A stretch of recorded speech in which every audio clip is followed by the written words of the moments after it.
Hi! Hello! Kamusta? Ako nga pala si Mong ng Mochiworks. At ngayon ang pag-uusapan natin at ituturo ko paano nga ba ang tamang proseso ng paggamit ng spray gun. Okay, simulan na natin.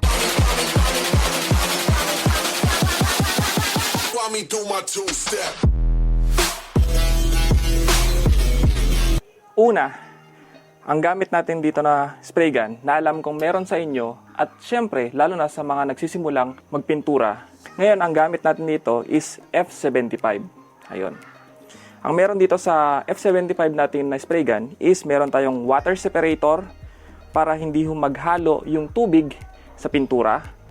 Meron tayong air regulator para matansya natin kung hanggang saan ang kailangan nating hangin na papasok dito sa spray gun. Okay, meron tayong tatlong bahaging tinotono sa spray gun.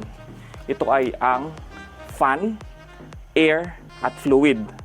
Number 1, yung hangin sa baba. Dito sa gitnang bahagi, ito yung fluid o yung dami ng labas ng fluid at yung fan. Itong sa taas, yung fan, yun yung gaano kalapad ang lalabas dito sa spray nozzle natin. Okay, simulan na natin kung paano ba pagtotono para makuha natin yung tamang automized na hangin at yung pintura na lumalabas dito sa spray nozzle. Ngayon, kung meron na kayong regulator at water separator, ang purpose ng water separator ay ito yung para matrap niya yung tubig na galing sa compressor o kung meron man tubig sa linya ay hindi hahalo sa pintura. Okay. Ang una nating itotono is wide open muna natin yung hangin dito sa ibaba. Bubuksan natin yan ng full blast na hangin. Sunod, ang pagtotono ng fluid. Okay. Sa pagtotono ng fluid, kailangan natin pigain ng todo at buksan ng todo. Luwagan natin ng todo. Kung mahulog man to, katulad nyan, pwede nyo lang naman yan ibalik. Okay, balik natin sa pinaka last na thread nya. Kailangan natin full blast muna o pigang-piga. Tapos, higpitan natin hanggang makaramdam tayo ng tension o yung mahirap na siyang pihitin. Ayan. Kapag andito na tayo, ito ang tinatawag na wide open. Okay? Sa pagtotono naman ito, ang kalimitan na gamit ko is 1/2 turn. Okay? 1/2. Ayan, full blast. Okay. Dito naman, sa pagtotono naman dito, sa pinakataas na bahagi, ito naman yung gaano kalapad o width nung pintura. Kapag pasara, ito yung mixture na o yung bilog lang. Tapos, habang binubuksan mo, lalapad ang binubugahan natin. Okay. Para mas lalo nyo maintindihan kung para saan mga ito, meron ako dito newspaper sa likod at bubugahan natin para ma-explain ko ng mas maayos gamit ang pintura. Okay. Meron na ako ditong natempla dati na base color. Okay. Ang templahan ng base color is 1 part of the thinner and 1 part of the color. In short, kung 25% yung thinner, 25% din yung color. Okay. Kakabit natin yung hangin. Ayan. Ang pagtotono dito sa regulator is kailangan nating nakabuka yung hangin para maitono natin tong air regulator. Ang pagtotono dito sa air regulator is kailangan muna nating pihitin to ng full blast para makuha natin kung hanggang saang bar or PSI natin siset. Okay, ang gamit ko dito sa pagbubuga ng mga base color is 2 bar or equivalent of 30 PSI. Okay. Okay. Kung papansinin nyo, full blast to, ibig sabihin bukang-buka o open wide yung hangin dito sa baba. Yung walang regulator, walang air regulator, dito tayo nagtotono. Papansinin nyo, kung isasara ko, konting lumalabas habang binubuksan ko, palakas ng palakas. Okay. Ngayon, kung meron naman kayong air regulator, ang kailangan nyo lang gawin is wide open yung sa mismong gun. Okay? Tapos, wide open nyo muna yung regulator.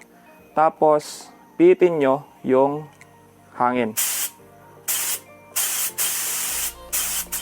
Okay. Kung papansinin nyo, bumabagsak iset natin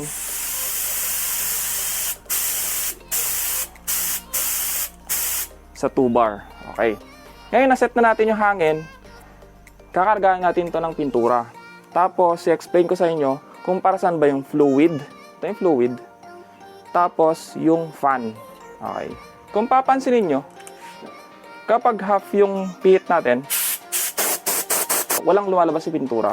Pero kapag i-full blast natin, ayan. Ayan na yung pintura. Itong fan naman, kung papansinin nyo, ayan. Bilog, hindi po ba? Ngayon, ang tinotono natin dito sa fan is kung gaano kalapad yung pipinturahan natin. Ang gamit ko dito is 1 turn, from close, 1 turn. Lagyan nyo ng marka, kung walang marka yung ano nyo, yung fan adjuster nyo. Okay. 1 full turn. Ngayon, ang mangyari kapag binuga natin, ayan. Okay. Kung natono nyo na yung hangin, wala na tayong problema dun sa hangin, at natono nyo na yung labas ng fluid, okay, ulitin natin.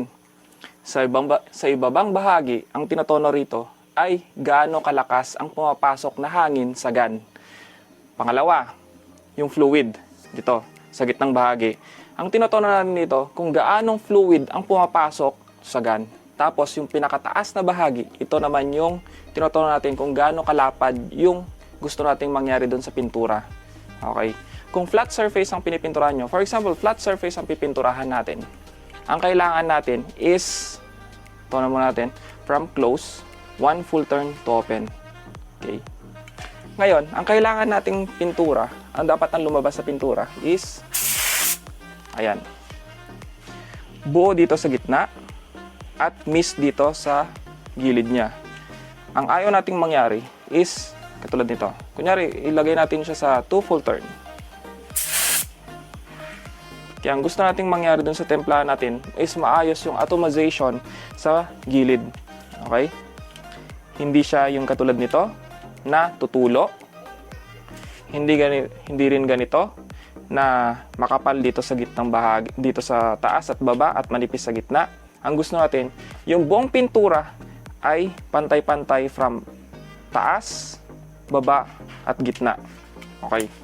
Then, sa air regulator natin is, kapag bubuga tayo, dapat babagsak siya ng 2 bar. Okay.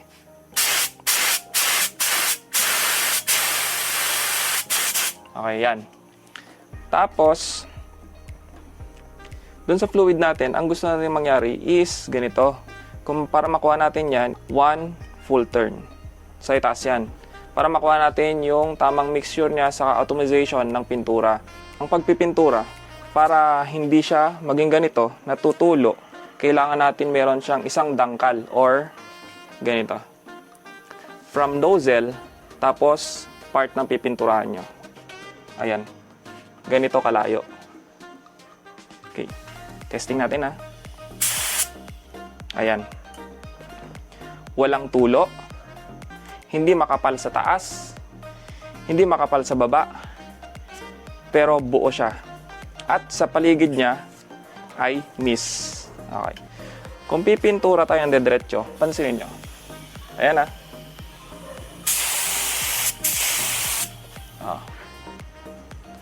buo. Ganyan gusto natin mangyari sa pagpipintura. Kung meron kayong air regulator, mas madali. I-full blast nyo yung gun, tapos itotono nyo yung air regulator nyo dito sa knob dito. Pero kapag wala kayong air regulator, medyo tsambahan yung templahan dito. Okay. Ang kailangan natin, ulitin ko, ito. Dapat hindi siya makapal sa taas, hindi makapal sa baba, at manipis sa gitna. Hindi rin naman manipis sa taas, makapal sa baba, tutulo yan. Or kung masyadong malapit nyo bubuga, tutulo din yun. Kaya kailangan is isang dangkal. Tapos, ang kailangan nating makuha na tamang templa is buo yung pintura from taas, baba, gitna. At sa paligid niya is miss. Yan ang tamang atomization ng pintura. Para makuha nyo yung magandang outcome para nagpintura kayo. Okay, dagdag lang natin. kung ano ba ang purpose nitong nozzle nito. Kung bakit napipihit siyang pataas at pahalang. Okay. Yung pahalang, ang buga niya, ganito, diretso.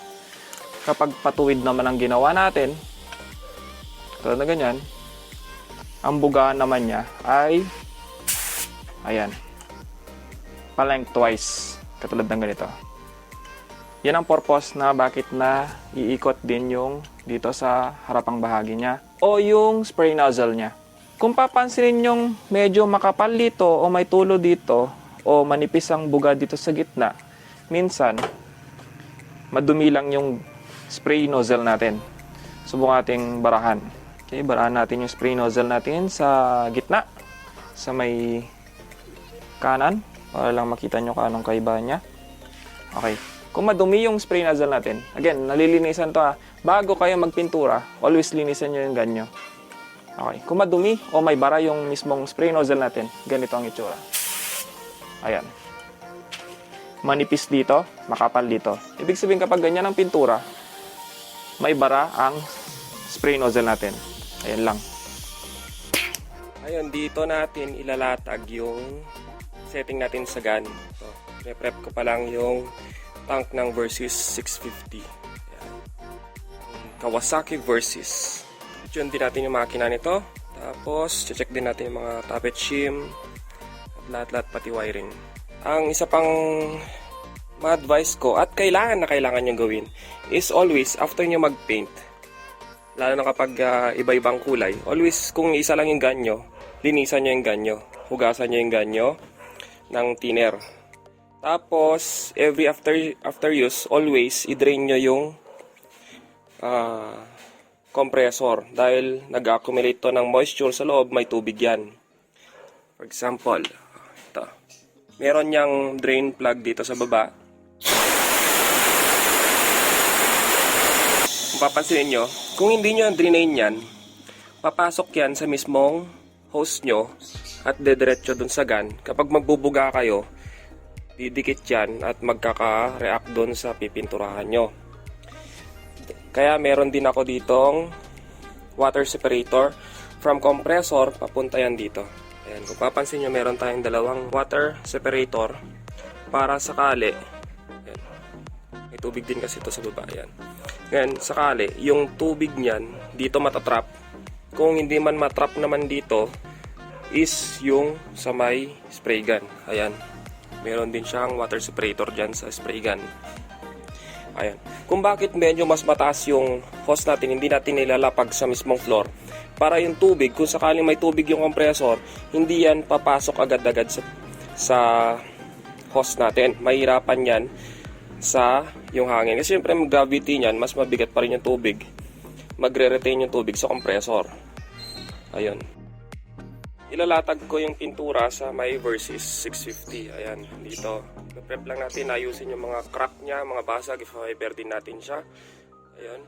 Kung gusto nyong pag-aralan kung paano mag-fiber, hanapin nyo lang sa channel natin kung paano ba ang tamang procedure o mixture ng fiber resin saka paano ilatag yung fiber mat. Okay to. Magkikilihan na lang to bago bugaan natin ng pintura. Papakita ko dito yung setting na ginawa natin dun sa gun. Okay.